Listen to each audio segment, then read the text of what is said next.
السلام عليكم، شحالكم يا لاباس ياك الخير؟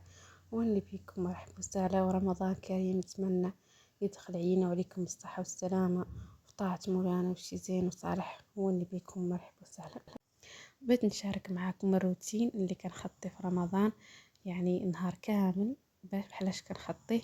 اول شي نبداو بالقران، نقرا ما يتيسر من القران، ومن فم ندخل الكوزينه. انا ما نرقد في الليل ولا باطل عاقب السحور نيت نقي الكوزينه باش تصبح لي نقيه. يعني ندخل الكوزينه نبدا في الشغل نيشان، يعني ما تصبح لي مرونه ونتم نبحر كاني نوصل لمواعين ولا نبدا الشغل. المهم نهار الاول، المهم درت الحريره، درت الكيكه. المهم راكم عارفين هادشي كامل تبارك الله، ما نحتاج نعسو لكم. وعدت واحد بسيطلات حلوين ومالحين في نفس الوقت، جاو صراحه زوينين. يعني دائما النهارات الاولين كيكون شويه تحمجي، يعني النهار الاول قلت نتحمجى لهم شوي، قلت لهم ما توالفوها، راه ولا النهار الاول اللي نتحمجى لكم عقب داك يعني نعد لكم لا مسله ولا مسلتين. واصلا كيف اللي جيت تشوفوا رمضان لا للعباده والتقرب من الله سبحانه وتعالى. الله يعيننا ويعينكم على طاعه الله واتباع رسوله صلى الله عليه وسلم. كل عام وأنتم بخير، شهركم مبارك، تقبل الله مني ومنكم صالح الأعمال. أسأل الله الذي بلغنا هذا الشهر أن يتقبله منا، وأسأل الله أن يجعلنا وإياكم من الصوام القوام، وأن يجعلنا وإياكم ممن يقومه إيمانا واحتسابا، ويصومه إيمانا واحتسابا، ويتحرى ليلة القدر فيقومها إيمانا واحتسابا، فتكون جائزته. تبارك الله، هادو البسيطلات جاو تبارك الله زوينين ما شاء الله. شو تبارك الله بعد ما طابوا جاو ما شاء الله زوينين، وصراحة عجبوا أهل الدار. إذا بغيتو نشارك معكم وصفة قولوها لي. المهم هذا هو الفطور اللي وجدت. ان شاء الله داكشي كامل يعودنا على اعجابكم، وان شاء الله يرزقنا واياكم الصحه والسلامه وطولة العمر يا ربي.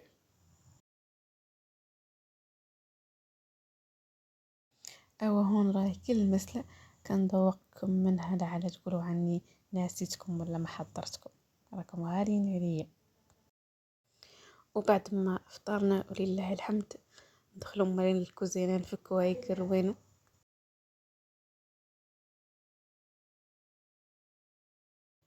وبالنسبه للسحور انا معظم يعني معظم ايام رمضان كنعدل السحور نعدلو مع الفطور، باش لا نقعد منين نقعد نفطر صافي نتي على خاطري ونفطر على خاطري ونصلي صلاتي على خاطري. كنت هاني من السحور، يعني معظم الاوقات يعني كتجيك اصلا زينه ملي تعود ما عندك ياسر من الشغل خطي عنك حتى السحور. المهم انا هو راني خطيت حتى السحور مع الفطور، يعني كل شيء عدته مع الفطور وتهنيت. كل عام وأنتم بخير، شهركم مبارك، تقبل الله مني ومنكم صالح الأعمال. أسأل الله الذي بلغنا هذا الشهر أن يتقبله منا، وأسأل الله أن يجعلنا وإياكم من الصوام القوام، وأن يجعلنا وإياكم ممن يقومه إيمانا واحتسابا، ويصومه إيمانا. والدار كنقيها مالي كامل، الدار كنقيها في الليل تصبح لي تبارك الدار نقية. منين نقيها ونجمع الدار كامل ونسكلها، من تصبح لك الدار نقية كتوفر عليك ياسر من الهم. حتى لو بغيت تقضي غراض ولا تعدلي شي ولا من بعد تبارك الله تصبح لك الدار نقية وتعرفي بحال تشتغلي. تبارك الله ملي تعود دارك مسكولة وتقعدي تيي، انا بعد بالنسبة لي راحة نفسية صراحة. بالنسبة لأتاي انا خاصني يعود مع الفطور، هذا شرط من شروطي انا في. شكون اللي بحالي يقولها لي في التعليقات. انا الصراحه اتاي الله ان شاء الله طابع عند مولانا لا يجعل لي فيه ضرورة، لا بدري منه. نهارات كاع الاولى من الصيام يكثر عليا سبحان الله راس اتاي، سبحان الله العظيم لا بدلي من داك الكاس. او تشوف عاقب بين نكمل ذاك كامل ما ننسى هما اللي الانسان يتفقد راسو شوي. اول شي نغسل وجهي بهذاك الغسول صراحه زوين، وكندير ماسك. هون كنشارك معكم داكشي اللي كيجي مع بشرتي لان بشرتي حساسه وياسب الماسكات ما يجوا معاها. المهم هون درت الناشا ونيدو ودقيق زرع وشوية من الماء شاي فقط. ولا هاد الحليب اللي كندير لجسمي، لان الدهن ضروري في رمضان، ضروري في الصيام، لان البشرة كتعرض للجفاف، تعرض لياسر. ضروري هذا الدهين يعود عندك تم تدهني به. صراحة زوين ما شاء الله، حتى ريحته زينة.